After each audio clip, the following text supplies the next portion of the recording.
Sa lahat ng mga manggagawang Pilipino, muli ako'y nagpapasalamat sa inyo. Kayo, ang puso at kaluluwa ng ating lakas paggawa, ang nagsusulong ng ating tagumpay at ang dahilan kung bakit patuloy tayong nangangarap para sa isang mas maliwanag na bukas. Kayo, ang muka ng bagong Pilipinas, magagaling, masisipag at punong-puno ng dedikasyon, kaya't nararapat lamang na bigyan ng dangal, respeto at paghahanga. Masa po kayo na ang mga manggagawang Pilipino sa loob o sa labas man ng bansa ay patuloy na aalagaan ng pamahalaan.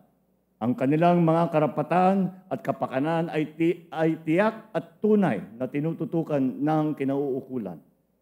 Maraming salamat po sa inyong lahat. Isang makabuluhang paggunita sa araw ng paggawa. Mabuhay ang bawat manggagawang Pilipino.